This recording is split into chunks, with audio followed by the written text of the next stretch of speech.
Three, two, one. Welcome, ladies and gentlemen, to the TOC podcast. It is your host, Crusader. I want to start out by thanking my friends, family, and supporters, all the veterans out there. I salute you. Please help my channel by clicking subscribe and put that magazine in the weapon, charge it, take aim at the like button, and slowly pull the trigger. Today we have a very special guest. His name is Shawn, a.k.a. Saxon. He served in the Ukrainian Marines for a few years. He's a veteran of the Battle of Mariupol. He was wounded critically, losing his arm, and he has a lot of good insight on how everything has been going on here in Ukraine. He's got great stories. So without further ado, here he is. Shawn, you can take the mic. Thanks, Crusader, for having me on. Yeah, guys, I'm Shawn, also known as Saxon. I was born and raised mostly in Texas. I did 4 years of JRTC in high school, but that's really it was just fun. But when I was 19, I joined the United States Navy. Was in IT, so I did radio man school and stuff like that. I was deployed to Iraq twice. I did a little... they call it a deployment, but in Korea it wasn't really a deployment, but it was a detachment. I was there for a SUSLAC, which is a small intelligence agency or whatever, just listening to the North Koreans and Chinese talk. I did that for 1 year, and after 4 years of being in the Navy, I was discharged, and I did some on and off jobs after that. I worked in a warehouse. I drove for Uber. I was even an accountant for a little bit, just on and off, basically. And then I had a friend. He was telling me about what was happening in Ukraine, and he's like, "Oh, we can come to Ukraine." And I know this one guy. He's a recruiter or whatever, and for the Georgia National Legion. And so I was like, "Oh, this sounds like fun. Let's do that." And I went to Ukraine, which was in a 10-hour flight, which was pretty cool because the flight attendant was talking to me in Ukrainian. I'm like, I'm an American. I was like, oh, okay. What year was this? Yeah, when I got to, this is 2018. In 2018, very early, March, I believe, early March. But the snow was still on the ground, but not as much. It was melting and stuff. But, after I got off the airplane or whatever, these taxi drivers all trying to charge you outrageous amounts of money. And I only had an address where to go, so I didn't know how much to pay. And this one guy's like, "Oh, just pay me in American dollars. It'll be okay." And I'm like, I should probably change my money in the airport. He's like, "No, I'll do it later for you at a different rate." So I was like, okay, whatever. So I got into this taxi. And it was a long drive, actually. An hour or something, I think. But, Borispool's pretty going far. through. Yeah, it was not close. Just in this, there was no air conditioning in the car either. I was like, God, it's so hot. It's crazy because it was hot, and it was all at the same time there was snow on the ground still. So it was like, what the fuck? But yeah. And so once I actually got to Kyiv, it was I've been to many foreign countries since I was kind of used to it, but still, it's all these old buses and crazy driving and stuff like that. It reminded me of being in some parts of the world. That's just insane. But at the same time, it's even modernized. So it's you have this wild, wild west portion and a modernization area. But after I went to the Georgia National Legion area, the address, he took me to across the street, but I got out because he's like, "Get out the car," and I changed my money with him and stuff like that. And then I'm like, I don't know where to go. So I was like, this is definitely not it. And so I called somebody, I can't remember who exactly, actually, and they're like, "Oh, look for the giant flag on the gates and stuff like that." And so I was like, "Okay, I see the flag." And so I went there, and then people were just looking at me. He's like, "What are you doing here?" I was like, "I was invited here by a John." And obviously that wasn't his real name. So they brought someone else out, an Alex. And he was like, hey, how are you? And I'm like, I was invited here, I think, by you. And he's like, no. I was like, oh, okay. Well, this is the Georgia National Legion, right? I was like, yeah, this is the right area. I was like, oh, okay. And so they just let me in and stuff. And I talked to like the commander of the unit, Mamuka. Pretty cool guy, actually. But that was a wild first day. I don't really remember it too well because I'm a little phasey when I go to a new country and stuff because everything's just being imported into your mind. It's like, I don't know how to explain it exactly, but it's just fuzzy and stuff, for a couple of days. But after the first day and meeting like the other volunteers and stuff and like, oh, we're a mechanized recon unit and stuff like that. And some of the guys actually had a pretty nice experience being like ex-snipers and stuff from the britches and stuff like that. They're pretty cool guys in general. I mean, a couple of them weren't, but most of them were. The Georgians, on the other hand, wild, crazy bunch. Garmajoba. Say again? Garmajoba. They love to drink so much also. And since they couldn't get a contract because of some Ukrainian political stuff that happened with the military, and they just waiting for a contract. And I remember one night, they were drinking or whatever, and one guy was telling this American, is like, oh, my father was a police officer or whatever. And the guy's like, I don't give a motherfucking rat's ass who your father is. And Georgians really take offense to anything with the mother. And so a fight broke out. One guy's phone got stabbed because the phone was in his pocket, so he didn't get stabbed. They broke a window. And I'm like, where did I just go to? Fucking wild. Yeah, alcohol does crazy things. Yeah, alcohol does crazy things. And Shawn, this is just the life, And I was like, oh, okay, whatever. And they fed me, and I was in Mariupol. I mean, that was Kyiv. I was in Kyiv for about at least a month. And then I'm like, okay, I need to get a contract before my visa expired. And so we and the Western volunteers, we got a offer to go interview with Azov Battalion at the time. And we're like, yeah, sure, we'll go check it out. And so we got on the train, bought a train ticket, which at the time was $5 a person, which is crazy. And so 13-hour train ride all the way to Mariupol.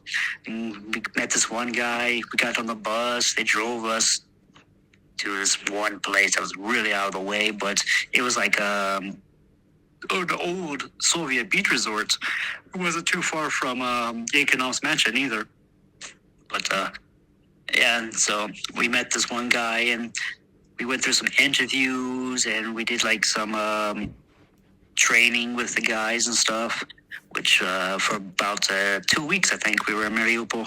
And they said, okay, we're only looking for, since we're part of the National Guard, we can't accept foreigners. We can only accept training positions. And so only 2 of the guys out of the Westerners had enough experience to become a trainer, because they were looking for Western highly skilled trainers. And the rest of us guys, we were just, okay, so we had to go back to Kyiv. On my train ride back to Kyiv, I actually met a journalist, but he's an independent journalist. What's his name? Shawn, can I ask you a question? Or something?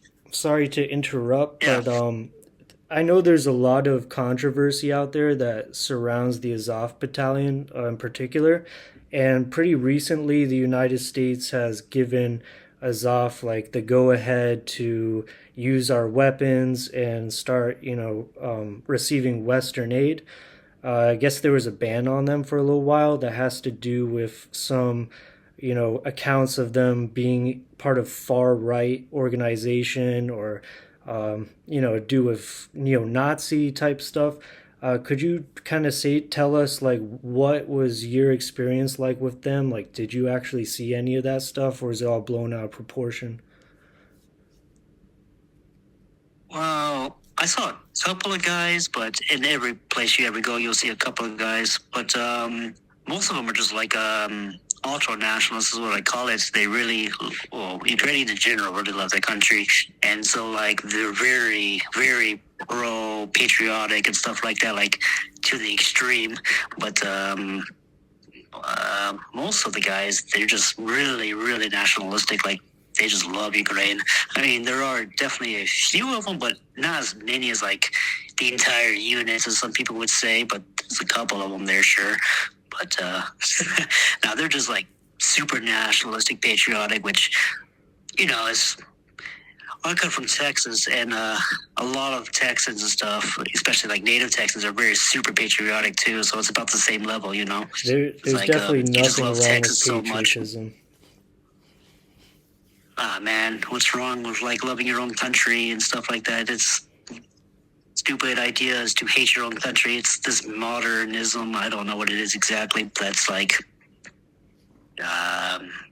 I've noticed it's a lot right now. Is like a lot of people are like hating their own country and stuff. They're hating their own people. They're hating everything basically. And I think it's like a giant socialism wave, but it's like very far left. Socialism wave is growing, and these are very loud voices. And so everyone who loves their country is a Nazi, and it's horseshit. You even see But, that with yeah, the far right. You even see a lot of people in the far right now who just absolutely hate the government, hate their country. It's going both ways for sure. It's definitely a shame. So what happened once you got back to Kiev? When I got back to Kiev, I was told, I didn't know before, but then I was told, like, oh, Shawn, you know that you could actually join the official military and not just the Georgia National Legion. And I was like, really? He was like, yeah, they let foreigners serve. And so I went to a recruiter's office, and luckily at the time he spoke a little bit of English, but enough English because I couldn't speak a lick of Ukrainian and Russian besides like, duh, niet. And so he's like, okay, Shawn, do you want to join the Marines or do you want to join the Army? And in my head, I'm like, oh, Marines, you're the assaulters. I'll be in the Marine. And so, yeah, I got the invitation to join the 503rd Battalion after that. And then like a couple days later, they're like, okay, Shawn, you need to go to Odessa by tomorrow morning. And I'm like, you're telling me this now? Do you know what time it is? How am I supposed to get to Odessa tomorrow morning? And so I'm like, I was really low in cash at the time too, because I've been living for like a month or 2 months in Kiev. My visa was almost out and stuff. And so I'm just like, okay, I'm going to the Lombard, which is like a Ukrainian pawn shop. And I'm like selling my Bluetooth headphones and stuff to be able to buy a train ticket to go to Odessa because I had to be there like 7-8 hours. And I got on the train and went to Odessa. And then I'm like, okay, I'm here. My luggage was a little bit heavy at the time. I really got light luggage later because I've been carrying this stuff everywhere. So I'm just like, okay, where do I go now? I'm in Odessa, and I'm like talking to the recruiter to give me an address where to walk. And it was like not a small walk at all, actually. It was a pretty far walk. And it was getting pretty warm at the time because it's more like summertime now and not springtime. And so I'm just like walking with my luggage and stuff. And I got to the Odessa, it's not a recruiting house. It's like a evaluation center, whatever. But so there's two guys there like, oh, what are you doing here? I was like, oh, I got an invitation for the 503rd Battalion stuff, and I was told to come here. I'm like, oh, okay. You need to take this psychology test, which is in Ukrainian language, and some other paperwork I had to do, which was also in Ukrainian language. And at the time, Google Translate was not good at all, and you couldn't even like full to translate and stuff. So I got on the phone and I called this Ukrainian girl I knew. And I'm like, okay, I need your help translating. And she's like, oh, okay. And so I took the test. It took me a few hours because I had to read it to her, and she had to like translate it in her own mind, and it took her hours and whatever. And so after I did the test and stuff, the psychology test, which is like yes and no, basically mostly, then I was like, okay. I was like, okay, now you have to be in Mariupol tomorrow. I was like, where are you staying tonight? And I'm like, I have to stay here tonight. I have no idea. And so like one of the recruiting guys was like, oh, you can stay at my apartment for the night or whatever. I was like, oh man, thanks. Thanks a bunch. Much better than a hostel. And so I went to his place, and then next morning or whatever, I went to the train station, go to Mariupol, and actually I took a bus. Yeah. Because I didn't go to Mariupol, I went to Mykolaiv. Yeah. Because I had to do the basic training first. I'm getting ahead of myself there. But yeah, so I got on the bus to Mykolaiv. He helped me with the tickets and stuff like that, which thank gosh, because I don't know how much it cost. He paid for it and everything. 'cause he was being very friendly. So I guess Ukrainians like Western volunteers a lot, actually. But, because it's like not at war, they say, but we come and help them when they're at most needed. And so I got on this bus, and it was a pretty long bus ride to Mykolaiv from Odessa. It wasn't too long, but a few hours. And so then I got off the bus, and I'm like, okay, now where do I go? And then it's like across the street. Luckily, it was only across the street. I saw like the sign and stuff. I had the pictures of the Marine, the fancy weapons and stuff, which is not what they give you. It's just what's on the poster.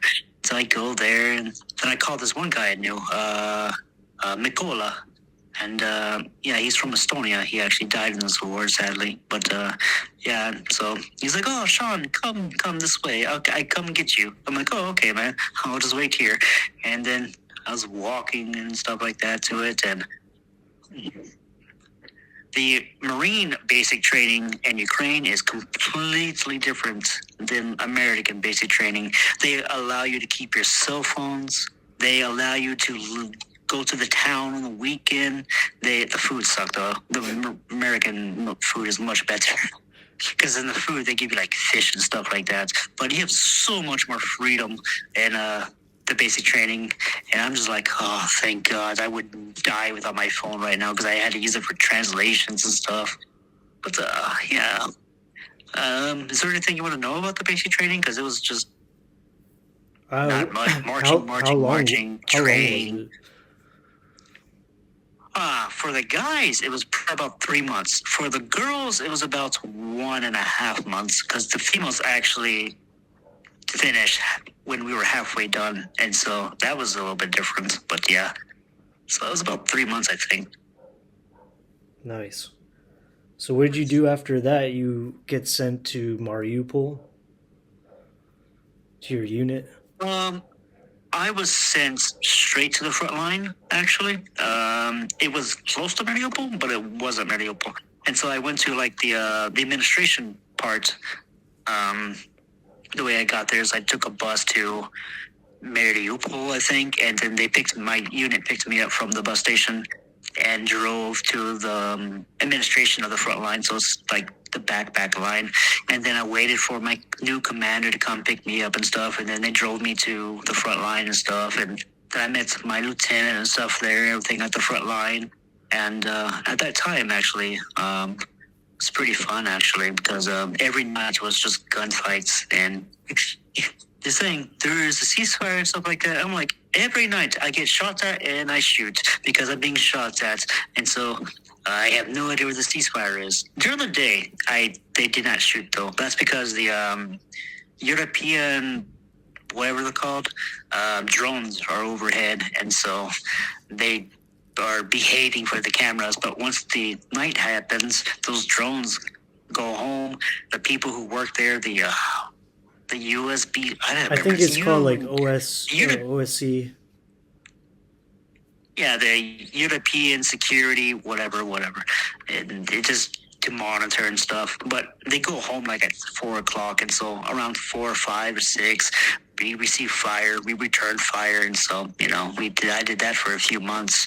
One of the blindages, not mine, but the one next door, took an I guess I should translate. Blindage is like the dugout, the bunker, made of wood and dirt.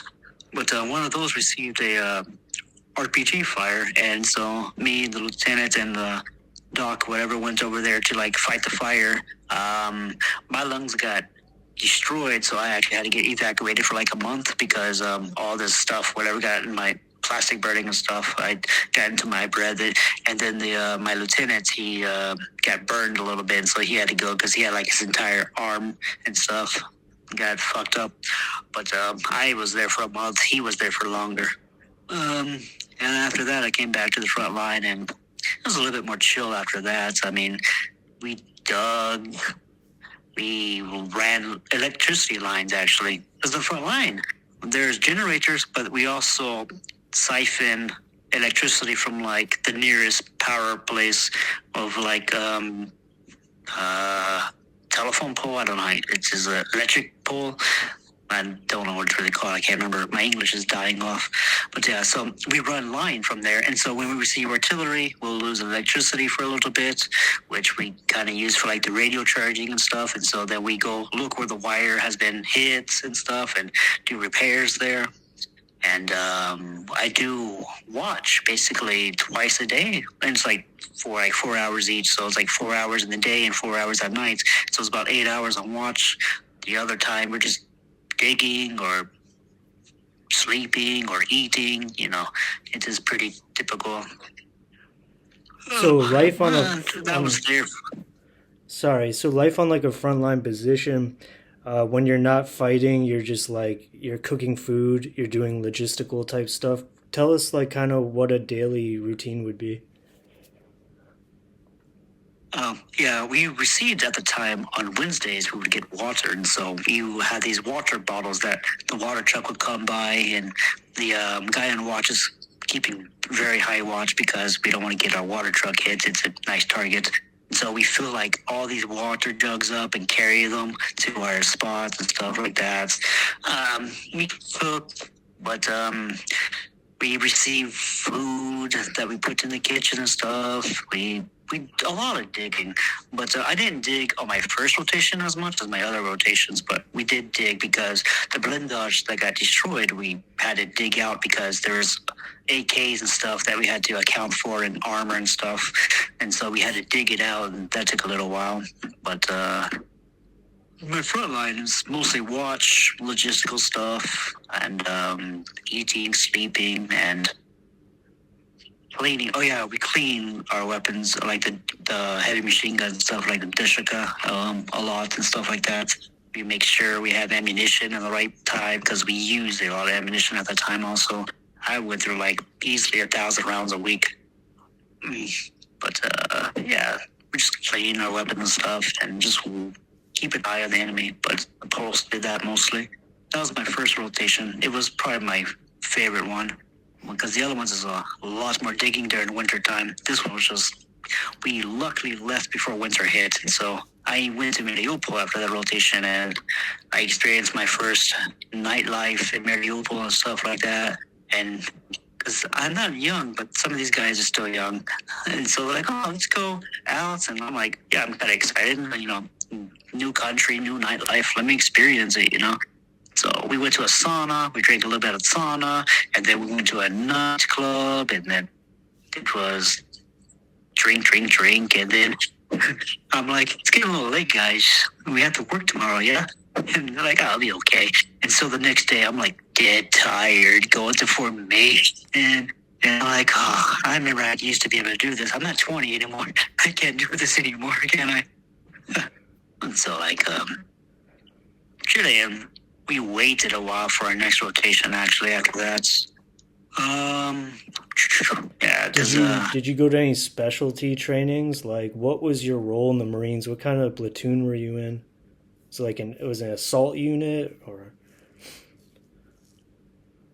I was in second company, but first platoon. So I wasn't an assault unit, but later we became all pretty much assault, Vics, as they call it. But at the time, I was just, I was a machine gunner, but I used an RPK most of the time. It's more closer to like a automatic rifleman in the United States Marines. And did you get your beret at that time? Did you do the beret test? I had to wait a little bit to do the beret because you have to wait I think 6 months before you can do the beret test. But I did do the beret test, which was actually difficult. I know this one guy, he's an American. He broke his ribs in it and stuff like that, but he also did his beret. Tell us about the beret test. So it's like in this, they call it a desert, but it's not a true desert because it rains there. It's more like sand fields. It's just sand there. Lots of sand. And so we went there, and it was like dark time. I couldn't see anything. Like, okay, go to the tents in the morning and stuff. We'll do formation and stuff and prepare for the beret test. I'm like, okay. So we went to the tent, slept on the floor and stuff. And then we, in the morning, we did formation, and they gave us these old, outdated, rusty weapons and stuff. because they didn't want to ruin good weapons, and so I just used like broken weapons basically. All the bolts and stuff were taken out just for safety and stuff, and we got those, and then we put full armor on, just like front plates, back plates, side plates, Kevlar and stuff like that, and it was a little bit, I don't like the full armor, to be honest, especially Ukrainian military full armor at the time it was not good stuff. But yeah, so let me see if I can remember, because first we did the check, we make sure weapons are clear. We did that, and after that, we had with our like squad of like 10 guys, I believe. I can't remember exactly. We had one guy that is a beret, and he's more like instructor at the time. So during the entire time, we're like doing some type of physical exercise while we go through a different. Let me explain it this way. So we're like doing push-ups. We go to a new spots, and we do jumping jacks, 8 counts or whatever, touching our heads, full ladder kicks, and then we go to another spots when there's a VTR and it's turned off, and then we have to push it until it turns on and stuff like that. And those things actually pretty heavy, but you're pushing the wheel and stuff. And after it turned on or whatever, then you have to go in front of it, and then you have to lay down, and then it runs over you, and it's like they make sure you're like in the line and tell you don't move your arms, don't move your legs, etc., etc. And then it just drives over you. And then after that, you're doing more like push-ups or flip kicks or some type of physical exercise. And then we go grab a rubber boat, and then we carry this rubber boat all the way to like some type of pond, a big pond though. And then we get into the boat, push the boat, and paddle the boats all the way across the ponds into a different area. Which then we carry it, and we put it somewhere. I can't remember exactly because this is a while ago, but I think it's like on a truck or whatever. And then after that, we like duck crawl, and then cross some logs, go under the razor wire and stuff, and pretty much always have to stay down or doing something. And then after that, we crawl through some trenches and stuff. And then what else? Did you have a live fire element? Because when I did it, we also had a live fire. Yeah. So, yeah, before the live fire, you're like on top of this hill, and then you're going down this hill, and there's like ups and downs. And so, like, you go over log, you go under log, you go over log, and then once after that, you're like breathed out, and then they give you a rifle, and then like you do 5 shots, I think, and then for every shot you miss, you get like 20 push-ups or whatever. I believe that's how it worked. I didn't know this at the time, so I shot, and they're like, okay, I do 40 push-ups. I'm like, what? I can't remember. But, I didn't know what the fuck I was doing. I was just, okay, I'm gonna put rounds on the range and go. They just told me to do push-ups. I did push-ups, but later I learned it's just like push-ups per amount you miss or whatever. And so, and then, yeah, there was the live fire.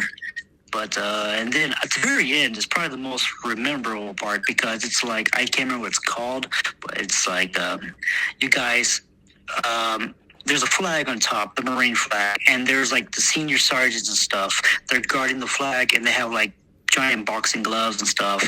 And then you are supposed to, as your units, capture the flag somehow. And so it's just like we interlock our arms and whatever and try to go up, and then they bash us or whatever and jump on us and stuff. And then if you fail, you have to go back down or whatever. So the second time we distracted the sergeants and stuff while one guy went around to get it, and he got it luckily, because they were not holding punches back. Like I said, the one American I knew, he broke his ribs in that. So yeah, it was pretty fun, actually, though, still. But that was at the end, and they're like, oh, congratulations, et cetera, et cetera. And then we walked back to wherever and washed the sand off us, because it was sandy as fuck. And, yeah, that's the beret test that I pretty much remember. And they gave us the beret was later.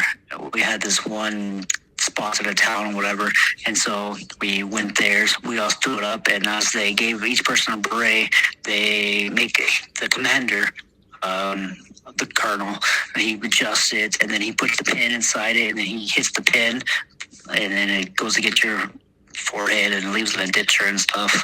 It's like part of the tradition. It's like flogging, or it's not blood wings, because it's a lot safer than blood wings, but you do get a marking, and it hurts a little bit, but it's not much. It's just that little tradition. It's flogging in the Navy. If anyone knows what that is.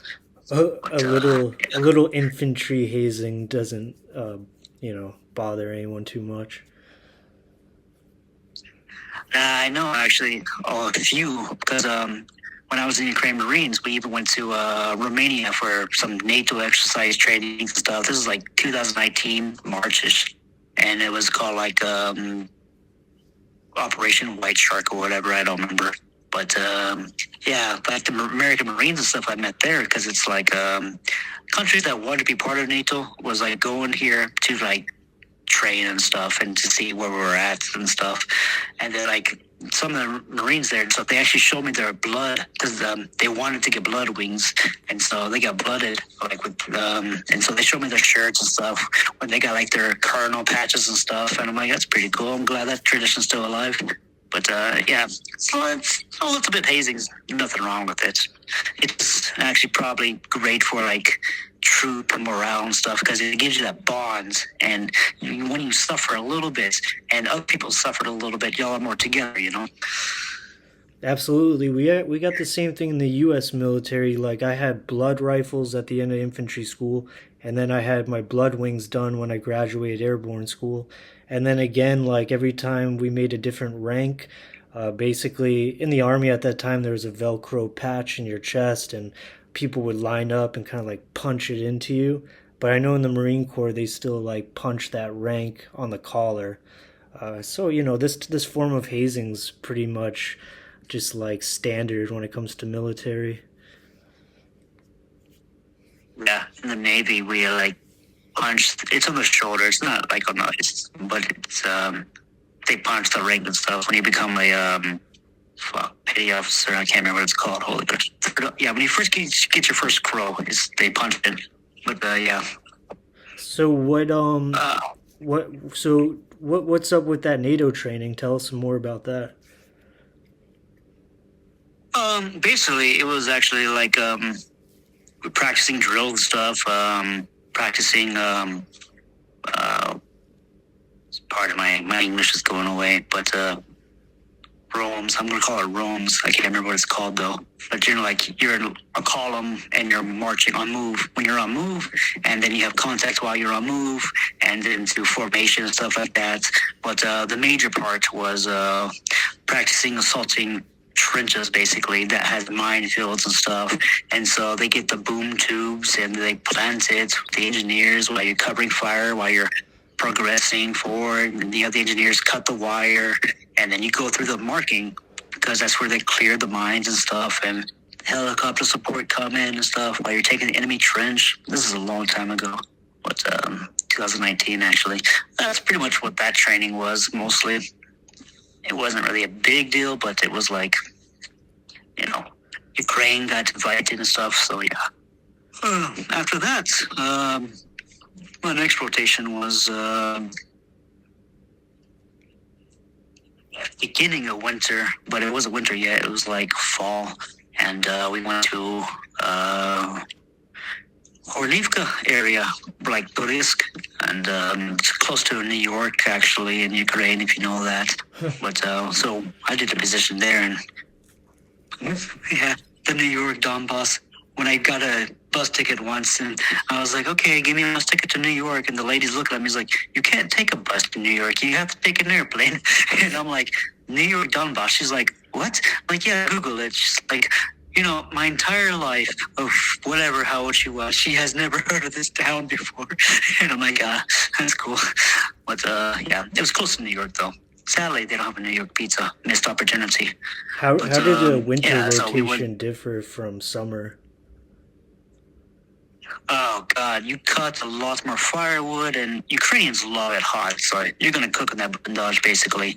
Luckily, the first time, the first group I was with, they burned this pine wood, and pine wood burns hot, and I'm like sleeping on the floor because it was a sauna, basically. And the second group I was with, they luckily only burned for a couple hours just to keep it warm. But yeah, we did a lot of digging at the time. It was digging you weren't supposed to be doing, though, because it was like when Zelensky became president at the time, they did a no fortifications rule, and so you're not allowed to do any more fortifications or any more trenching stuff. But everyone both still did. In fact, at that time, a lot of people died, like Mikola and stuff like that, because the fighting actually escalated at the time, even though the rules were actually more strict. It's crazy, you know. But yeah, we dug a lot in ice, and so we're taking pickaxes to hit rocks, to hit ice, and hitting the shovel to scoop it out. So like, you go to watch, you dig for a couple hours every day, and the wintertime sucks, mate, because it's cold as balls.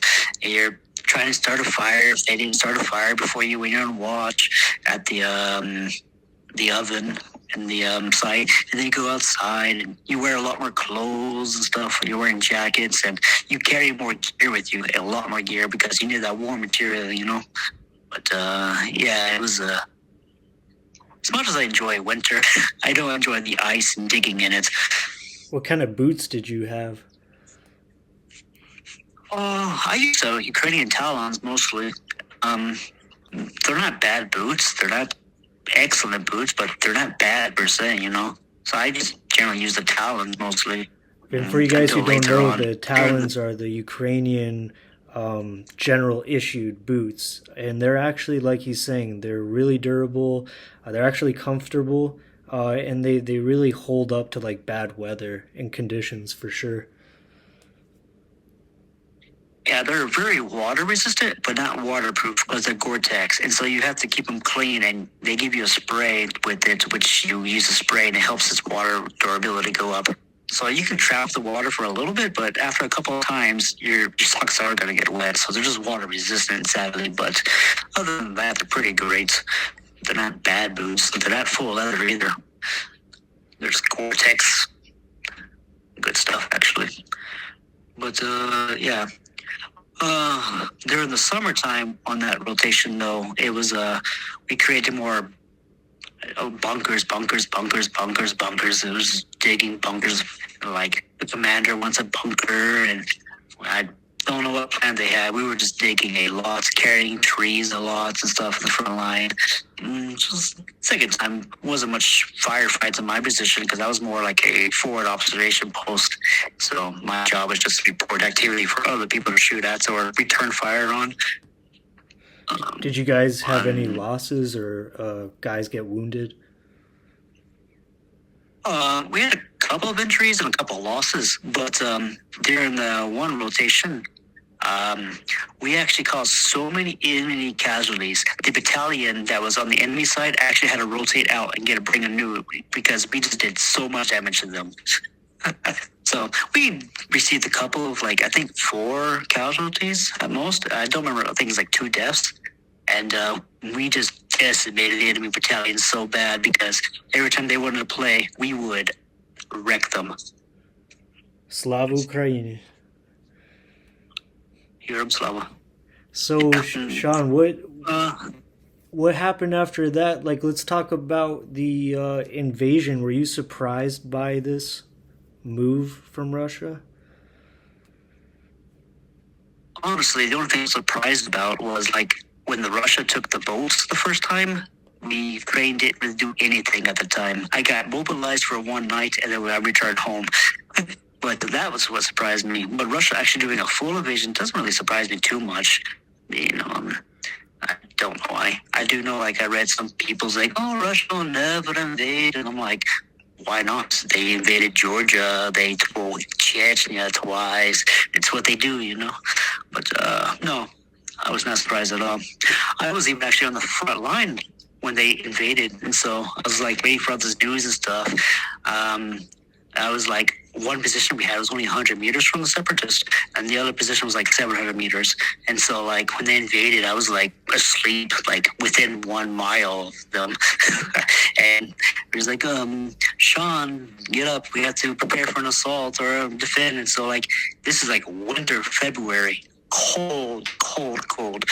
And so I'm sitting in my trench, freezing my ass off, just waiting like 1 o'clock in the morning and stuff for like any type of pushes, any type of commands. I had no idea what we were gonna do, and I had no idea what the Russians were gonna do, and so we're just like parting fire and stuff, and did not sleep much that first week at all. And we did shoot a bit, but it was a lot of artillery was sent both ways.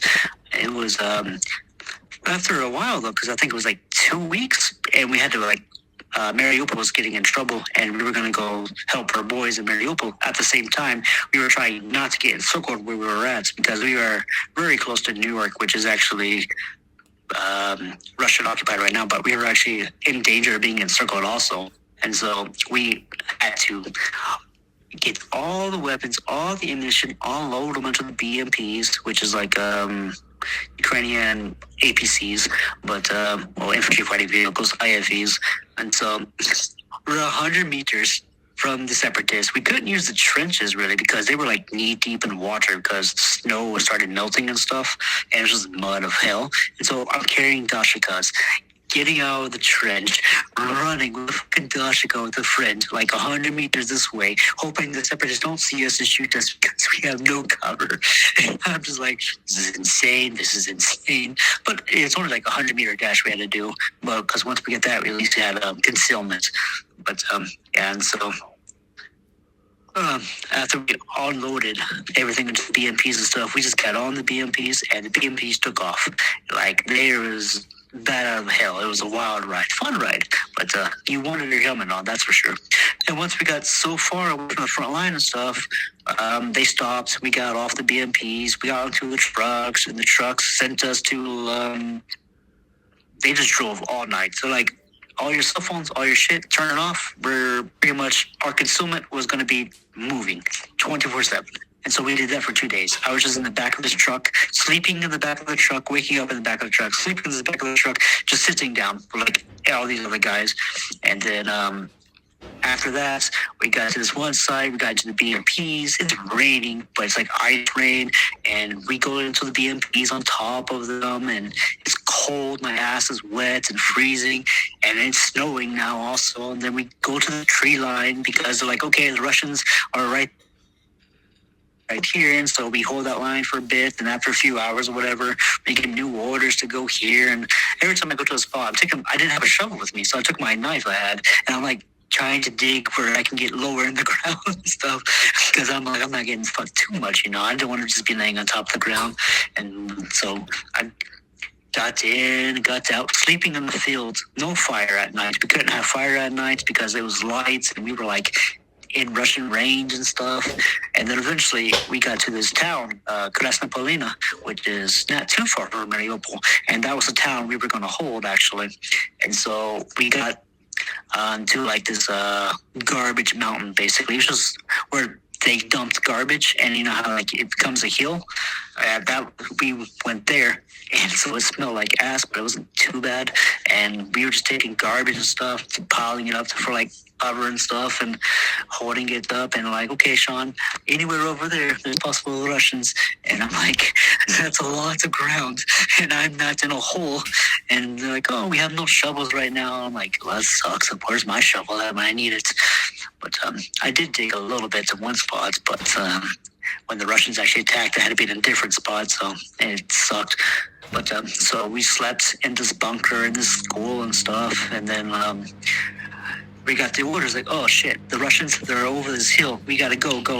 And so I go there, I'm on my RPK, and like me and this group, we squad, we just hold down this line, and once we saw the fucking like first Russian tank come over this hill, they just started throwing SPGs at them.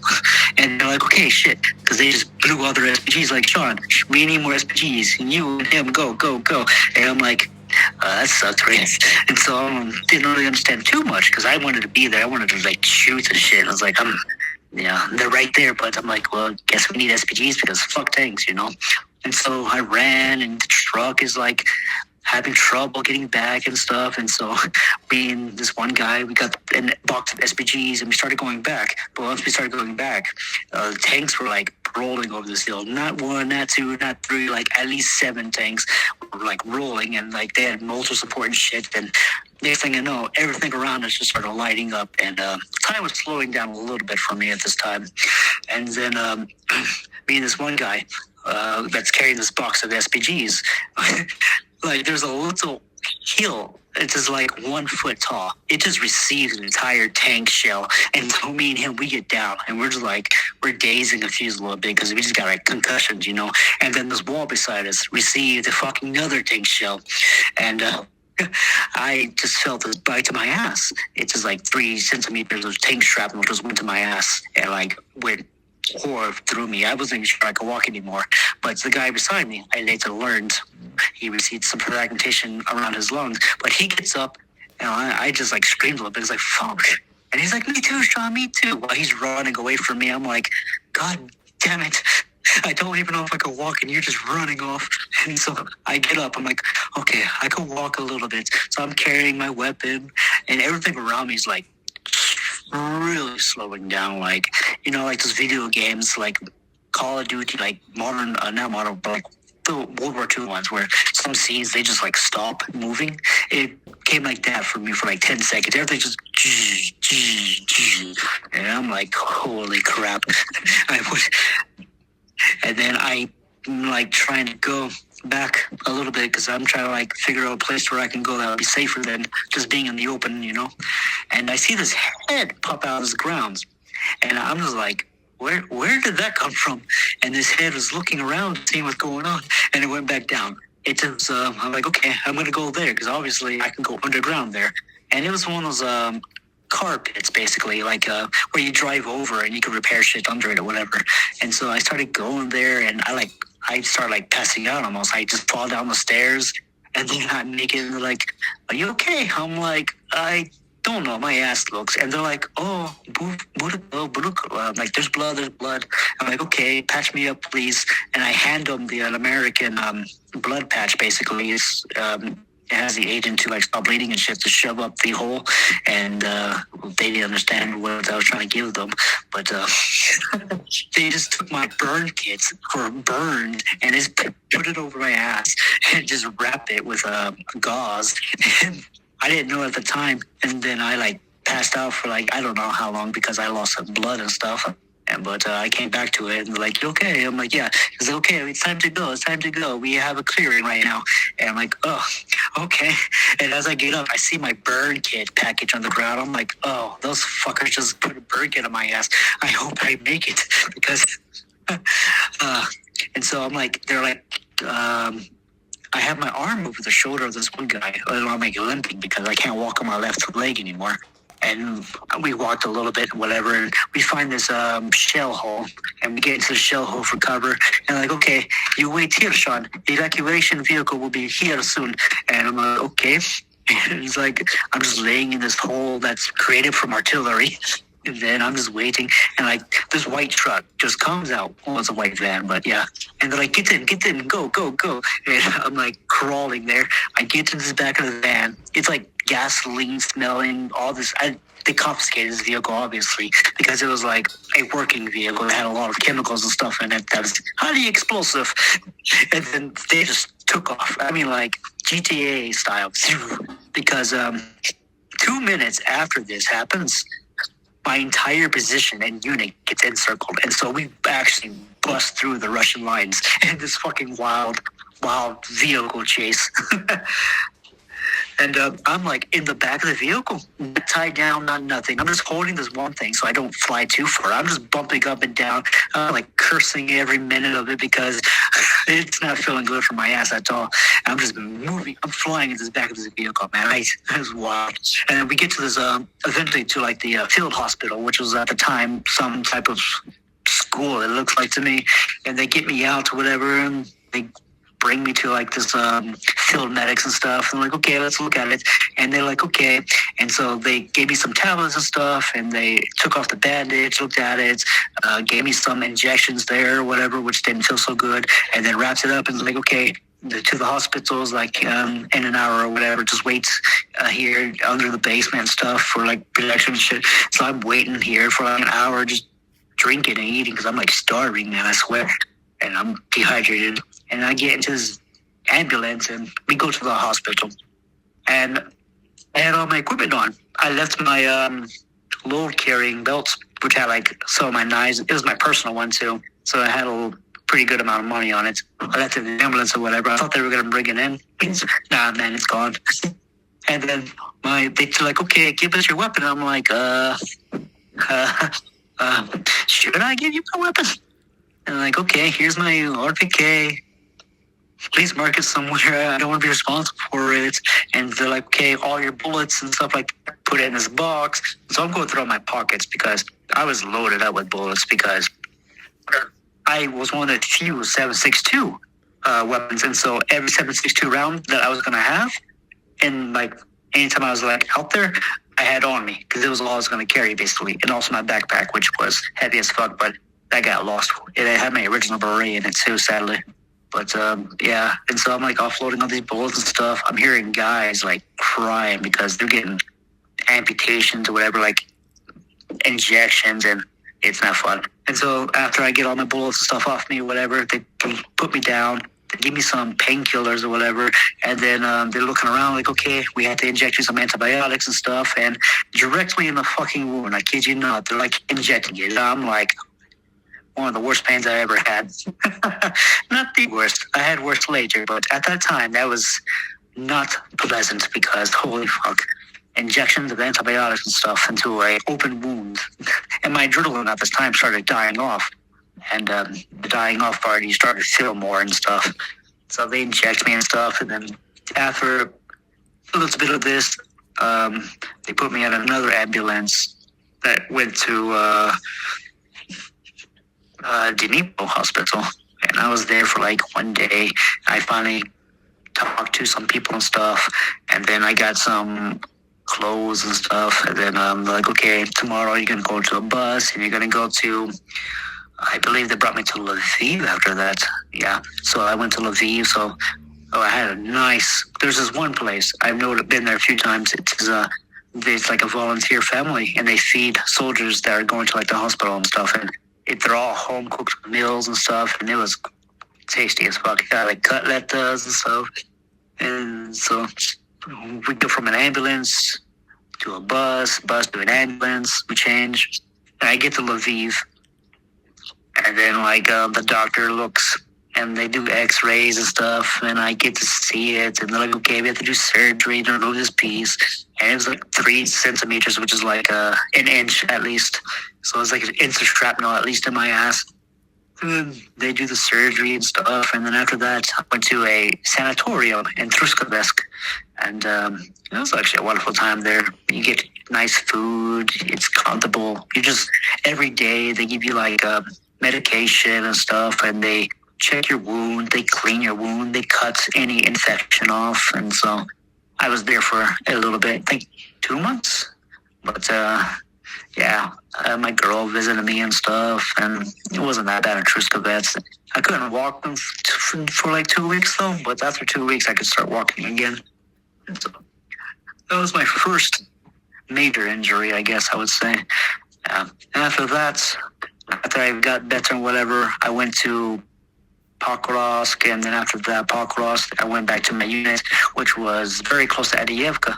And we made jokes there or whatever. We call it Vietnam because we were just in the forest, man, jungle basically. And the food we got there was questionable. The water, it comes in water bottles at least, so that wasn't questionable, but still you had to carry it far. And like there was like no safe spots in there. When I'm walking through this forest or whatever, I see like crashed cars and stuff that were like military cars apparently. I guess some type of sniper unit or whatever.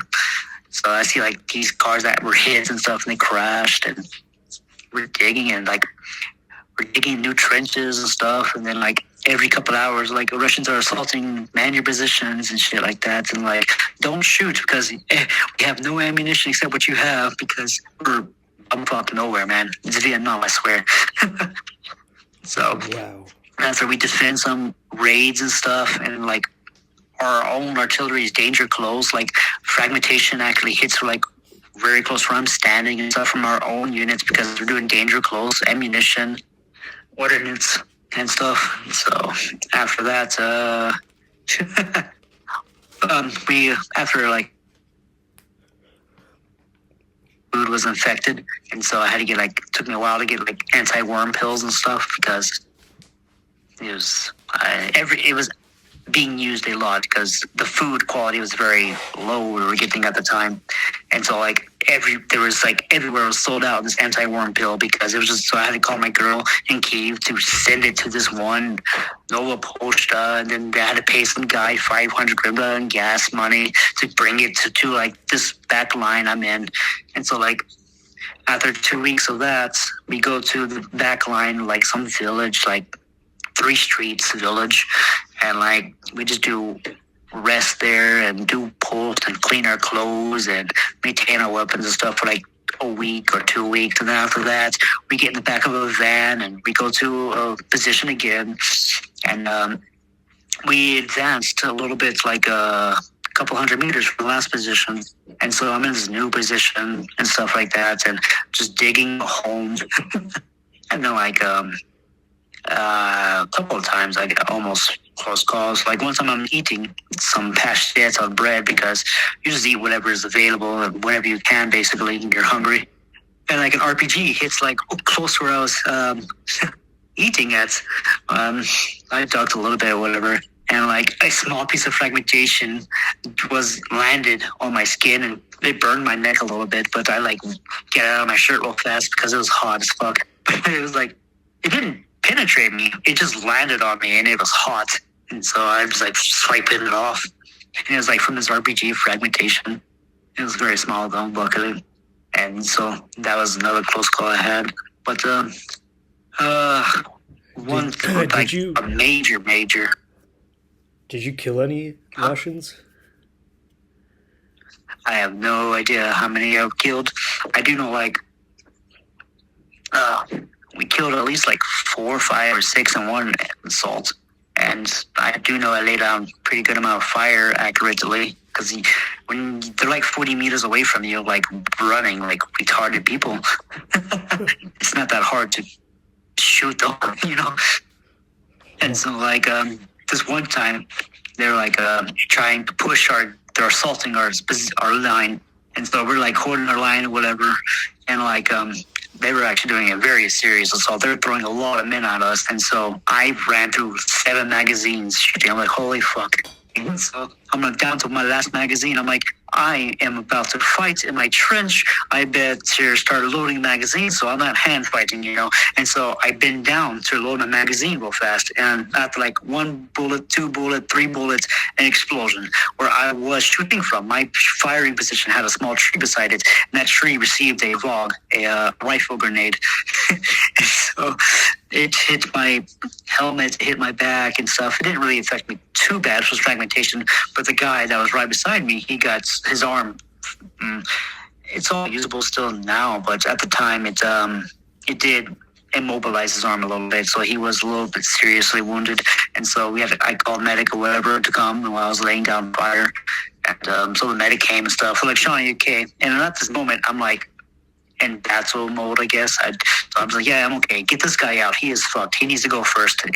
And then later, after the firefight or whatever, they're doing checks and are you okay? Are you okay? Are you okay? Everything okay? I'm yes, but my back does feel a little warm now.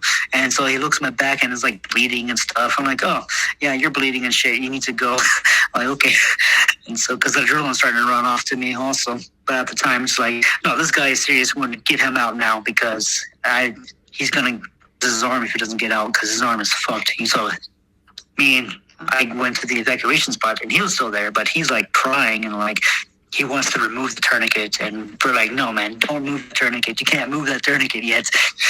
It's what's saving you. And so okay, take you off your armor and stuff like that because you're about to get in this buggy. Basically, it's a gator, I guess, a very fast gator. And so the medical comes in and they're okay, get in, because we're in a very vulnerable spot still. They can receive indirect fire. And so I get in and they take off. They're moving. And she's asking me if I'm okay. I'm don't worry about me. Look at him. I will live. I'm okay.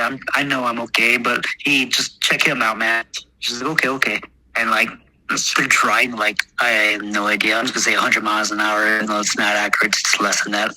But the roads in Ukraine are first class, I'll just call it that. And so I'm just bouncing on the back, and this one bump, I land on my back, and I felt worse than my injury at the time. I'm like, I think they broke my back. Holy fuck.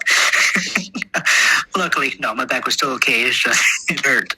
And they gave us to this ambulance or whatever, and this guy spoke a little bit English. He was called, like, Neminsky, so that was his nickname.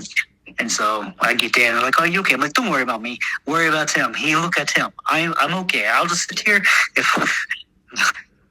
And so they're driving, whatever, and they do their talk, whatever's like left turn, right turn. So the guy who's like putting the IVs and stuff, and this one guy, he knows how to stabilize himself and stuff. And they're moving not as crazy as the buggy, but they're still moving to the hospital.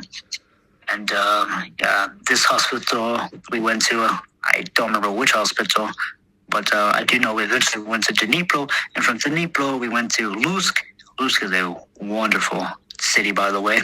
And I get there, and it was the regional hospital at the time, and I actually had a concussion so bad that my right eye actually got like dislocated, and it had to drift completely to the left. So I was seeing double also, and so I went to this hospital and stuff, and I gave me this antibiotic, which is I can't remember the name. It started with a T, and it was like.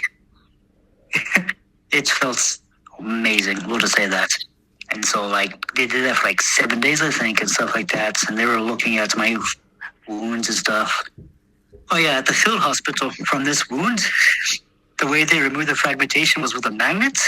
And they just took a knife and started cutting it into my back. They did a little painkiller, but not much. And so I'm just like on this field table, getting knifed in the back with a magnet, trying to remove fragmentation before they sent me to the hospital. That was pretty fun. But back to the hospital in Lutsk. And so after that and stuff, they were doing electrical therapy in my eye to like get the muscles and stuff. But my eye was done for a little while.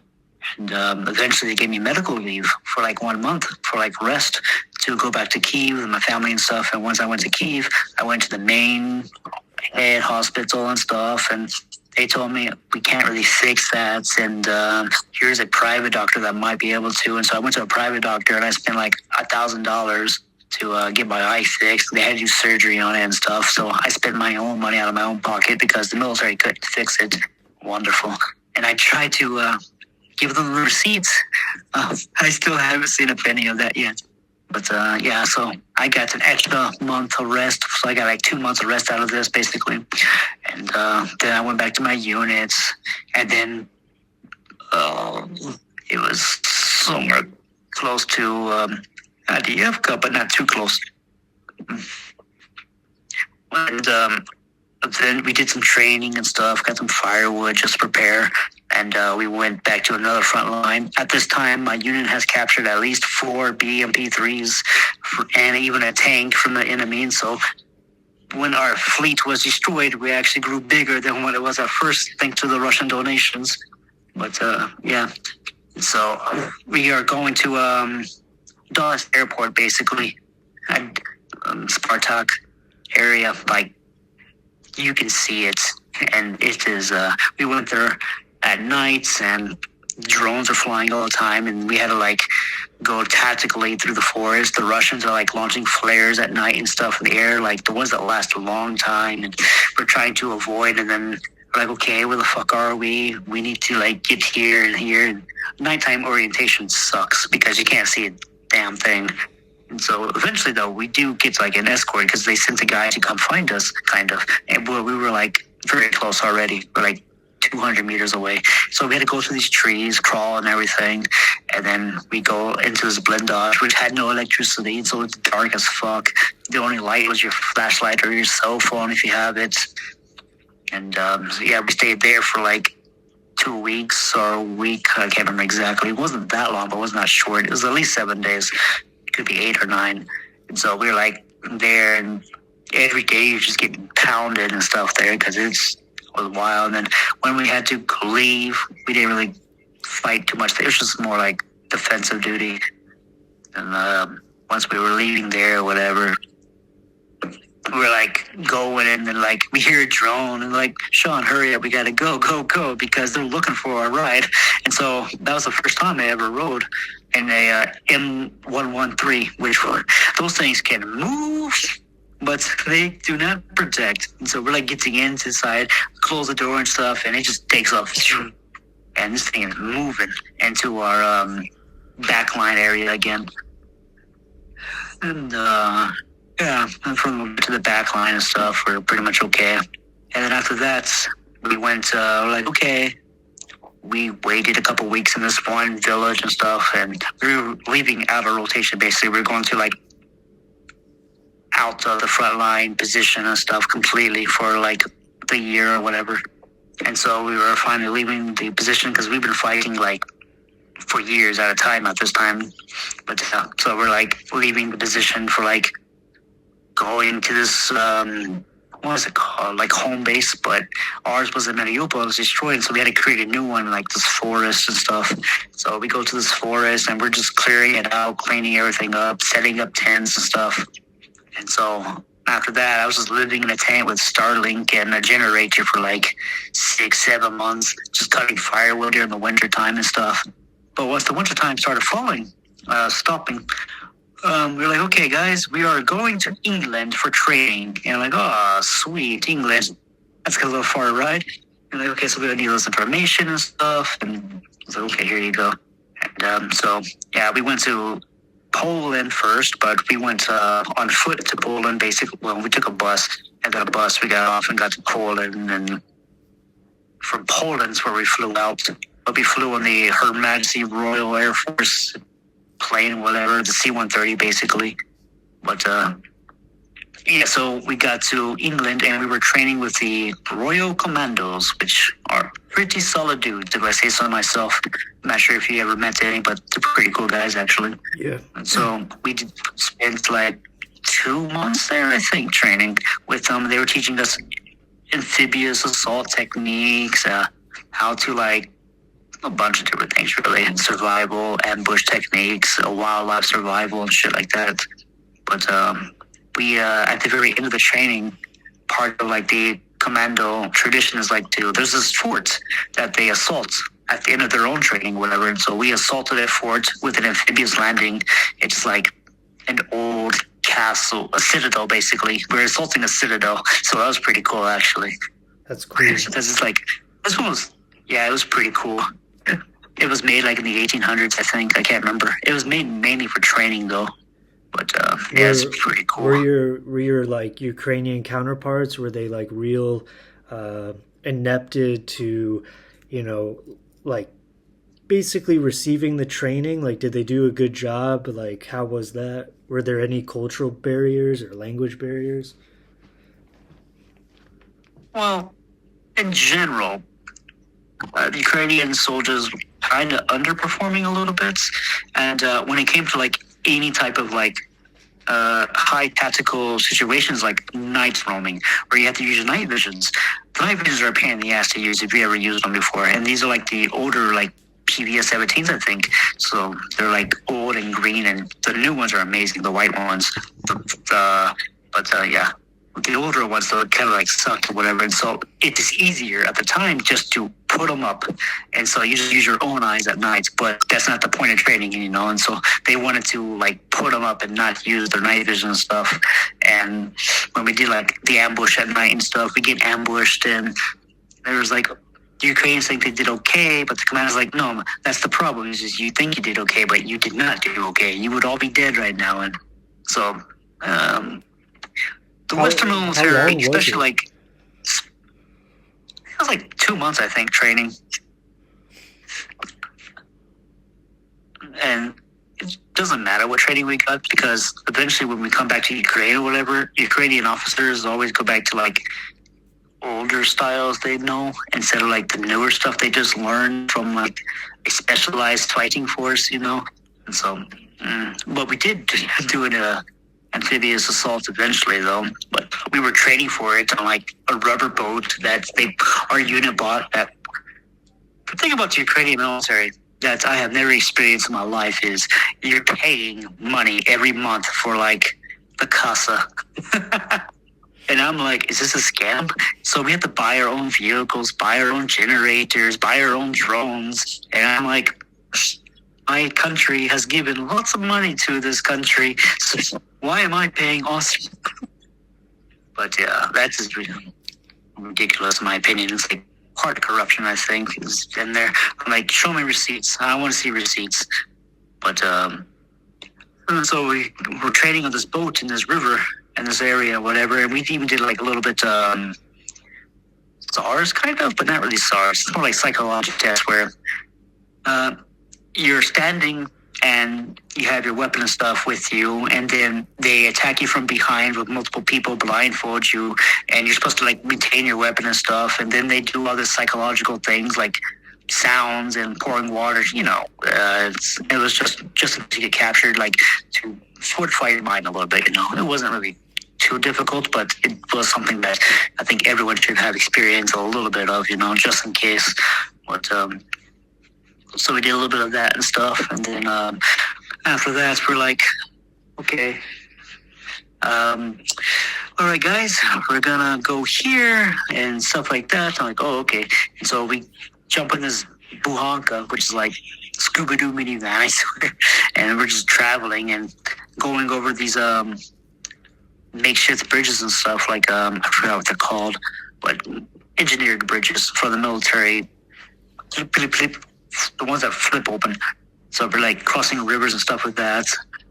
And so yeah, we're in this random house, whatever, and we're just like, okay, get ready, we're gonna go across the river and stuff. And so we're all mentally getting ourselves ready and stuff in this one house, whatever, just enjoying our last good food and stuff we have with us. And so like the first night, I was part of the Bravo group, and Alpha group went out first. And the first night they were gone for like hours, and they came back, and they're like, yeah, we couldn't get a clear landing anywhere. It was just hell on water. Like once you go to like this peninsula area, it was just fireworks everywhere, artillery is being launched or whatever. And then the next day, one guy, he just disappeared. I guess because he was young. He was like 19, I think, and he was very gung-ho. He's like, oh. And his first taste of, because he was mobilized, his first taste of like, oh shit, you could actually die scenario, he just disappeared. The next day, he left all his equipment. He just disappeared. They're like, where did this guy go? I was like, I don't know. And so then the second night, the Alpha group went out, couldn't find a landing. And so they're like, okay, so we're just like, oh. And then the third night, they're like, okay, Bravo group goes out first instead, because the Alpha group went twice and nothing. And so we're going out. And so I go, and then we're like in this pier area, kind of, whatever. I have like digital thermals, which suck. They don't work. I don't recommend them because everything is delayed, slowed, and pretty much useless almost. But yeah, most of us guys didn't have night vision at all, except for like the boat drivers and stuff. So we're going under these trees and like in this deep mud and stuff, and like waiting for when we should take off. And these boats that we're using were like old fishing boats from like motorboats from like, I have no idea when, man, but they were not the best at all. And so we're like, okay, put all your luggage. So it's front heavy because all of our backpacks and stuff, we were carrying a lot. We were carrying like 80 kilograms of stuff, I think, each, because everyone had like multiple RPGs, like 10 grenades at least, like over 1,400 rounds of ammunition and stuff like that. It's just equipment alone. It was heavy, and we were carrying this shit on our back. I could barely pick it up. It's like when I said get up, I couldn't get down, because if I get down, getting up, I'm going to need help. And some other people needed help to get up whenever we put this backpack. So we're like, you roll into your backpack. It's just not the smartest move. I understand why, because you're going across the river. You're not going to get a resupply at all. So you need this extra information, ammunition and stuff. And we're like one of the first groups to cross the river. So this is our ammunition if we're assaulting a position, so we have to carry stupid amount of loads. And so we put all of it into the front of the boat, which makes the boat very front heavy. And then the driver is on the back, and we're just going. It's basically pitch black and everything. And no one can see anything except for like the boat driver has night vision, luckily. But we get very close to like banking on the right side of the bank mostly, or like running into something, and like very close calls. And as the boat turns, the water starts getting in the boat and stuff, and it was a very exciting ride, and I was very worried. And I'm like, if this boat flips over, we're fucked. Hypothermia, all this weight I'm carrying, it's not really much I can do, you know. And so luckily it didn't, though.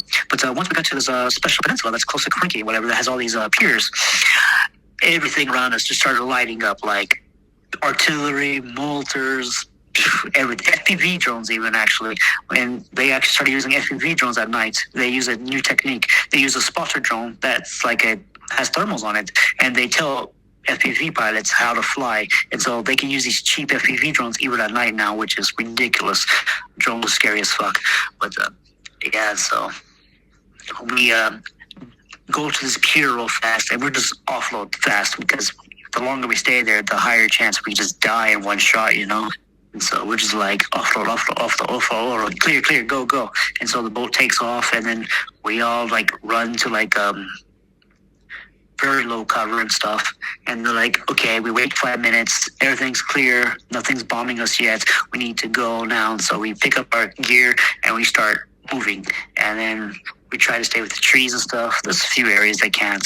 Artillery hits some piers and stuff still, but luckily none of us was there. So we're moving, stopping when we hear drones and stuff, and moving, and it's pitch black and stuff. So I don't know how long I had to walk. I'm carrying all this weight on me. We're all fucking tired and stuff. And then we eventually get to like this forest swamp area. So it's like very muddy and stuff. And they're like, okay, we're going to wait here for a little bit, wait for the other people to catch up. And then after that, we move somewhere else. So like, okay, y'all are going to stay here for now. And then our commander just left. And so I'm like, okay, we're sleeping here, I guess. And so I slept under this tree. And luckily, they told us not to bring our sleeping bags, but I'm like, dude, it's October. It's freezing outside at night. I'm bringing my sleeping bag, and a couple other people did. And so I just took my sleeping bag, put it over me. And then like when morning hits, I woke up, put my sleeping bag up and everything. And then I noticed I'm not in the most sheltered area. It's like open skies kind of. And so I moved to a different location real fast, so I had better concealment. And yeah, and so I'm wondering, how long are we staying here? No one of our group knew what we were doing. None of our group knew how long we're staying there. And so I'm like, okay. And then our drones were flying all day, started like mosquitoes, basically. And then they started firing mortars, artillery and stuff around positions.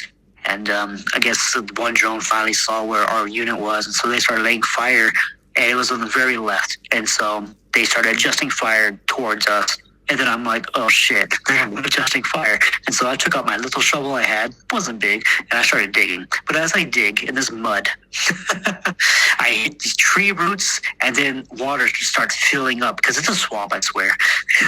And then I'm just like, fuck, I'm digging as much as I was like, I don't want to die today, you know? So I dug a little bit, and then I was digging, and they were like launching artillery, and like some voice spoke in my head or whatever. It was like, you should get down right about now. And so I get down in my little hole, and next thing I know, arm felt like it was dislocated. A tree fell on my head, like branches and stuff. And then I just thought my arm was broken for a second, and because the tree just fell on me. And then I look, and my arm is like barely hanging on and stuff, and I grab my tourniquet, and I'm like, I can't put my tourniquet on. Holy fuck. And so I'm like, Doc, I need help with my tourniquet. And we're still receiving fire. And it's like, can you get over here? I'm like, yeah, whatever, man. I'm moving because I want to live, you know? So I'm just moving to Doc or whatever. And he helps me put on my tourniquet and stuff.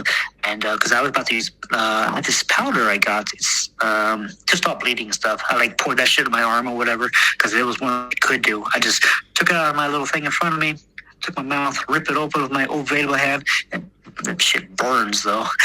So I didn't want to die, you know. It's like the times where you're like the most weakest, it's the times you have to be the most strongest, you know. And so I'm just like, whatever I can. I'm not dying today, not today. And so Doc comes, looks at me and whatever. I make a couple of jokes like, oh, do you think I'll be able to keep it? Like, no, I think it's gone. And I'm like, oh, your sense of humor suck. Okay. Anyways, but I had to wait 10 hours. And luckily my sleeping bag was with me, so I started getting cold and stuff because I had blood loss, and they gave me some IVs and stuff. We moved to a location that was more green, and so they were bombing our old location. We were at a new location, and so they put the sleeping bag and stuff over me so my body stayed warm and stuff. And we were in different trees, except for me and Doc were in the same tree area because, we didn't all want to get one-shotted, But I eventually hear... I can't remember. Cassette. How is that in English again? Cluster bombs, yeah. And so I started hearing cluster bombs very close to us. And Russians have shot a few cluster bombs before. I know some people have been injured. So I'm like, is that our fire or their fire? Because we were very lacking in artillery. We had no artillery support most of the time. And luckily America gave some ammunition stuff. But at the time, we were very ammunition dry, so we didn't have artillery to give, and they were saving it for, I learned the next day we were assaulting Krinky, so they were saving any ammunition they had for the assault on Krinky. And so that day they were like not returning any fire or anything. And so like eventually it's getting closer and closer. I'm like, dude, that's not ours. We need to know now because they're about to fucking land on us and cluster bomb is gonna fuck us all. And they're like on the radio and they're like, oh, okay, say Nasha. I'm like, oh, okay. Do they know we're here? Because it's really close. And like, oh yeah, they're just shooting at Russian forces that were actually close to us. So like, okay, whatever. As long as it's like understandable what's going on, I don't want it to be Russian bombing us also. But so after like 8 hours or whatever, I had to, it was nighttime.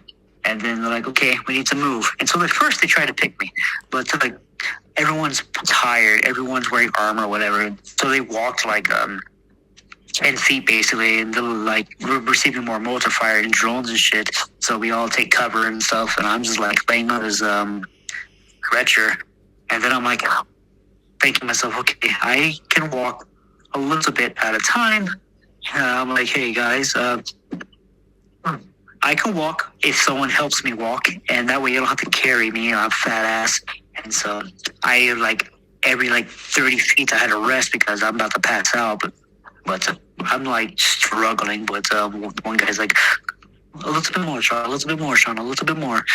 And I'm like, okay. And they're like, okay, hide. Take it easy, because I'm drained of blood. I'm missing an arm. I'm looking not so good, but I kept going, And so eventually we got to our exfil, and then okay, you have to wait here. It's also getting cold at night. Okay, you have to wait here for a couple hours for the boat to return. It's left with some injuries off first, and this boat that left the injuries, luckily I wasn't on it because eventually later I heard that it got a direct hit from artillery and everyone on the boat just vanished, And so that kind of, luckily I wasn't on that boat. And so the second exfil boat came in, and they were they flew off the boat, and one guy had a concussion, whatever was getting on it, and then Doc's like, what the fuck are you doing? This guy's missing an arm, he's gonna die. And so he's like, get the fuck out of the boat, concussion only. And so the guy's like, oh, okay. And so they helped me on the boat. I almost fell on the boat. And so I'm just laying on this boat, and then we're going. We go to a different spot and to offload. I don't know what we're offloading, but it was had doing multiple jobs. They offload to a new position, and then they were going, and then it hit some land in the middle of the river. And so the guy's getting out, pushing the boat backwards to get in, and artillery's landing beside us, and I hear the fragmentation going around us and stuff, and I'm like, am I gonna make it or not? I don't know yet. And so we're just going. We hide in some trees until we get some more commands to move on, and then so we go. And so I get up out of this boat, someone's going to help me. And I just realized I've been laying on some guy. He's some dead body that's been recovered. And I'm like, oh, sorry, mate, I didn't mean to lay on it. He's dead or whatever. But so they carried me to this ambulance, and the ambulance, it was a makeshift vehicle ambulance. It started going, an FPV drone hits the ambulance a little bit, blew out the window. And it was holy shit, we just got hit by an FPV. I'm at night, it's crazy, I know. And so the ambulance is going, the doctor and medic is looking at me and stuff, giving me like this morphine lollipop. That's pretty nice, actually. Helps you pain go down a little bit, because I was at a 9, man. Out of 10, you want to kill yourself? I was at a 9 because it was not feeling good. But the morphine helped put me in a 7, I guess. And then we're going, and like it's nighttime, all the lights are turned off, and this guy almost runs off the fucking bridge into the river. And so they had to get out and like push the van back onto the fucking bridge. And I'm like, well, we're not moving. I hope nothing hits us, because there's all this bad luck happening around me, but it's good enough luck that I'm still alive. And then after they got going off the bridge, and finally they gave me some ketamine and stuff, and I put the pain down to a 1, and it very helped me a lot, actually, because I was in very big pain. And they brought me to a hospital in what's that city called? I can't remember right now. Starts with a K. Kherson. Kherson. And so they're like, put me on the stretcher stuff, moving me and stuff. And I get to the doctor, and the anesthesiologist, he spoke decent English or whatever. And so I'm like trying to make jokes. I'm like, do you need a hand? And they're like, no, Shawn, we have to remove your hand. I'm like, I waited my entire life for this opportunity, if it ever happens, to say this fucking joke. And I say this joke and no one understands my joke. I'm so pissed off right now. And so they're like, they cut my arm off and stuff while I'm looking away. And I'm like, I was so irritated because my joke, I'm like, I had this joke. The one time in my life I can use this joke. But anyways, they like put me into the room where they're about to do the surgery and stuff. They started putting like things in my neck, and they're like, okay, this is gonna hurt a little bit. We have to put it in your heart, and like we have to put this. I'm like, fuck. And they're like, okay, Shawn, we have to shove this tube down your throat, so don't breathe. And I'm like, what? And so after do that, they're like, oh, the tourniquet is not a complete tourniquet. He's bleeding a little bit, so we need to hurry up. And I'm like, fuck. And so they put me to sleep, and I wake up to like, they're pulling the tube out of my mouth, and they're like, okay, relax, calm down, do not breathe in. And I'm like, because you just wake up and there's something in your throat. You're like, you want to choke on it or whatever, and they're pulling it out slowly and stuff. And then I was dead out of energy. I couldn't move anywhere, so they had to move me to this bed.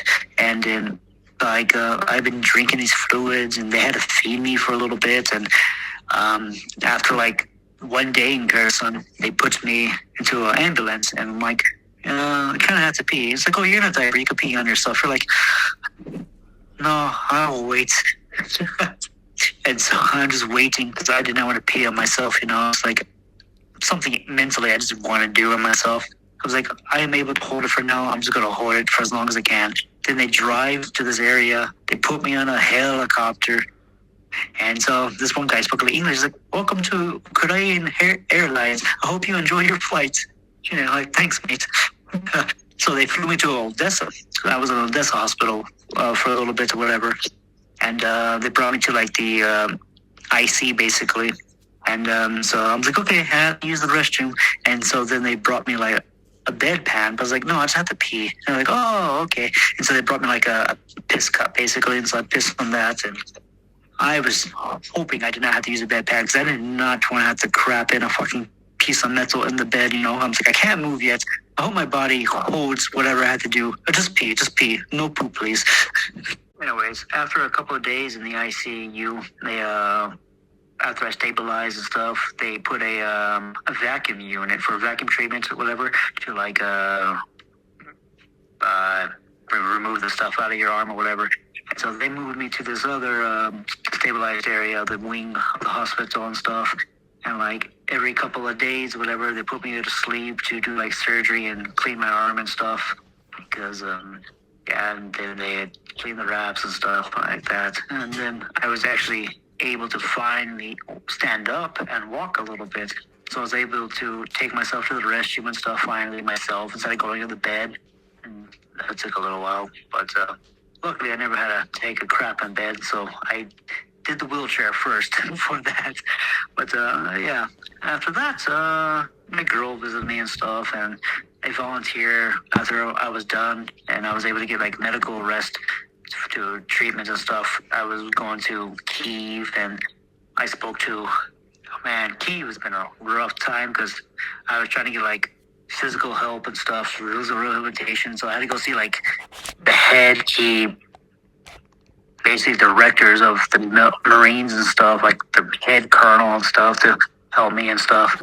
And so I got like rehabilitation in Kyiv, head hospital a little bit, and I went to another rehabilitation unit. It was like a Kyiv head hospital or a regional hospital. I don't remember what it's called, city hospital.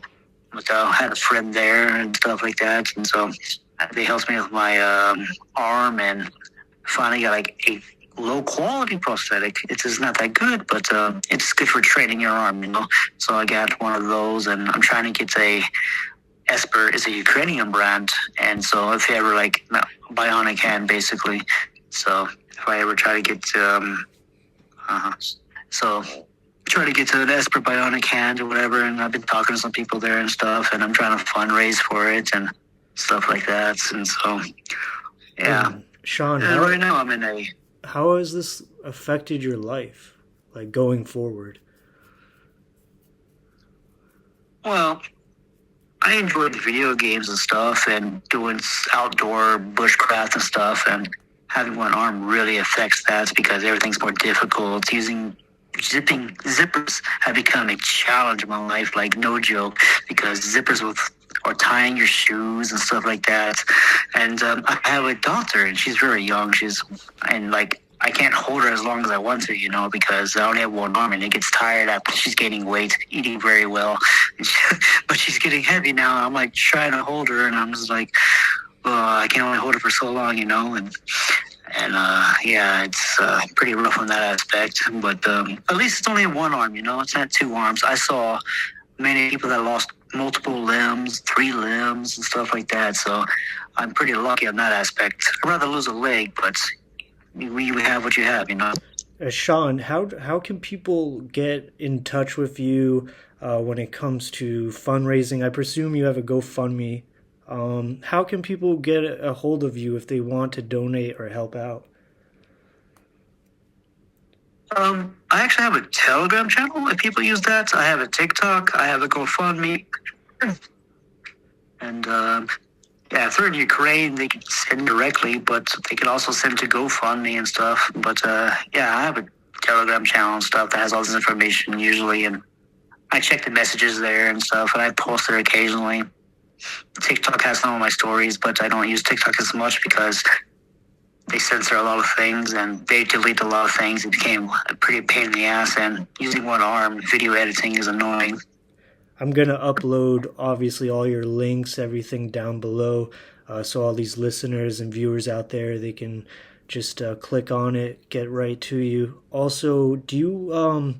I have a question for you. What do you have to say to people back home who don't support Ukraine or, don't support us sending money to Ukraine? Like, what do you have to say for people like to them? Well, people back in America especially, it is kind of America's fault that Ukraine was invaded because there was a small agreement that was happening between Ukraine and America where Ukraine would denuclearize and reduce greatly the amounts of small arm ammunition and stuff. So the ammunition problems Ukraine is having is actually a little bit of America's fault because it was part of the deal they made, and America's barely keeping their end of the deal. Like for a while they weren't. So I don't understand how if you break this agreement, why would any country in the future ever make an agreement with America, which it would greatly threaten America's national security in the future? And so for America's future, you should support Ukraine because it was part of a trade deal that we had. So I don't understand why you'd be against it. And second, I don't know what y'all watch in Russia or whatever, but I know people that have seen wild things. And half the things like, I probably won't even say, but they do. They're a lot of bad people, like war criminal style. Like you could just think about your own daughter or something being shot from a sniper, or sexually explicit things happen and stuff like that to certain people. It's morally, it's not even a good way to stand for Russia, and there is no reason for Russia to invade, to be honest, except they just want to become more than a regional power, you know. Thank you. And Shawn, do you have any final message? What do you want to say to the viewers out there? Well, I guess pretty much the other thing is like to anyone basically. Like you should always find a cause to fight for. You should find something to believe in, and you should always strive to defend wherever you can, when you can. And I have noticed in this world this culture of not caring about defending anything and just leaving something for someone else just to take. You should defend your family, your nation, and stuff like that. It's something that culturally everywhere I think should be a part of people. Well said, Shawn. I've known you for a very long time, but I've only known half of the story until now. I just really want to thank you, man, for your service and for your time. I also want to say your story is really inspirational, and I know a lot of people out there are definitely going to, have a positive reaction from hearing this. So I personally want to thank you again, man. Thank you for coming on the podcast. Again, guys, please, if there's anything you could do for Shawn, please go to the links. Please, help him out. And, if you want to talk to him, just send him a message too. Same on my end, guys. So, again, Shawn, thank you for the interview. Thank you for your service. Once again, guys, before we end, just remember, please subscribe. Please hit the like button if you haven't done it already. And if you guys have any comments about any type of topic or questions you might want to have me address here on the show, please leave it down in the comment section, and I'll follow through with it on my next interview. Shawn, thank you, and thank you everyone for your support. Remember, tell the ones that you love them, and that's it. Crusader out. Thanks, Shawn.